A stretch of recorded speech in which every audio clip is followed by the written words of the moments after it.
اور اس نے احمد رضا نے فتاوی افریقہ صفحہ 114 پر لکھا ہے المدد یا عبد القادر، تھا تمہارا دوش اطہر زینہ پائے پیغمبر، جب گئے عرشی بری پر المدد یا عبد القادر۔ سمجھ گئے آپ؟ یہ دروغ دیکھو ذرا، تھا تمہارا دوش اطہر، کہتے ہیں کہ شیخ عبد القادر کے کندھے پر پیر رکھ کر رسول اللہ صلی اللہ علیہ وسلم معراج گئے۔ شیخ عبد القادر کب پیدا ہوئے یاد ہے؟ 471 میں، اور فوت ہوئے ہیں 561 میں، 90 سال عمر ہو گئی۔ گیلان کے رہنے والے ہیں اور بغداد میں جا کے آباد ہوئے ہیں، حنبلی بھی وہیں ہو چکے ہیں، ورنہ آبا و اجداد تو سب احناف تھے۔ 5ویں صدی ہجری میں جو عالم اور بزرگ تشریف لاتے ہیں، احمد رضا خان جیسے اعلی حضرت لکھتے ہیں کہ اس نے رسول اللہ کو معراج کرائی ہے۔ رسول اللہ صلی اللہ علیہ وسلم کی توہین اس سے بڑھ کر کیا ہوگی؟ اور دوسروں کو الزامات، تمہاری عبارت تمہاری عبارت، پہلے اپنا حال دیکھو۔ نزہۃ تفریح الخواطر کے حوالے سے یہ اشعار لکھے، تھا تمہارا دوش اطہر زینہ پائے پیغمبر، جب گئے عرشی بری پر المدد یا عبد القادر، فلا حول ولا قوت الا باللہ۔ پہلے ان کو آواز دی اور پھر ان کی 11ویں اور بزرگوں کی نیاز، منت اور نظر شروع ہو گئی۔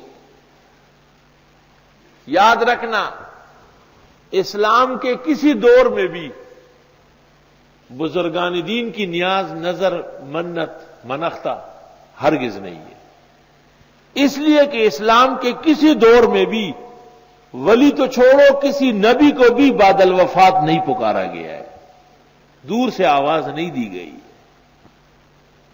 دور سے آواز دے کر کے پکارنا تو اللہ تعالی کی خصوصیت ہے اور اس کی شان کے لائق ہے، کیونکہ وہ حاضر ناظر ہے اور عالم الغیب ہے۔ مخلوق کیسے ہو سکتی ہے؟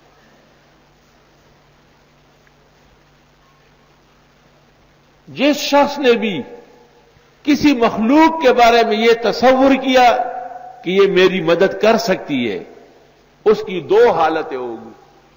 ایک اسباب کے درجے میں، جیسے آپ سامنے ہیں، کہتے مجھے قلم دو، یہ منع نہیں ہے، ڈکوسلے لڑاتے ہیں دھوکہ دینے کے لیے، یہ ما تحت الاسباب ہے۔ آپ کسی کو کہتے ہیں مجھے پانی دو، کسی کو کہتے ہیں مجھے کھانا دو، کسی کو کہتے ہیں مجھے پیسے دو، یہ نزاعی مسئلہ نہیں ہے۔ بغیر اسباب اور وسائل و ذرائع کے وہ قبر میں پڑا ہوا ہے اور آپ گھر بیٹھے اور آپ کہتے ہیں کہ المدد یا فلاں فلاں دستگیر و فلاں مشکل کشا و فلاں حاجت روا۔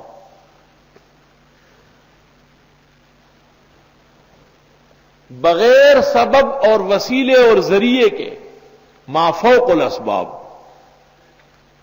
کسی کو پکارنا دور سے، حقیقت میں اسے معبود سمجھنا ہے۔ سورۃ فاتحہ کی اس آیت میں معبود اور مستعان ایک فرمایا گیا کہ چونکہ آپ معبود ہیں اس لیے آپ مستعان ہیں۔ جس طرح کوئی اور معبود نہیں ہے، اس طرح کوئی اور مستعان بھی نہیں ہے۔ نہ ہم آپ کے علاوہ کسی کی عبادت کر سکتے ہیں، نہ آپ کے علاوہ کسی اور سے ہم مدد مانگ سکتے ہیں۔ ایاک نعبد و ایاک نستعین، اور کتنے اختصاص کے ساتھ۔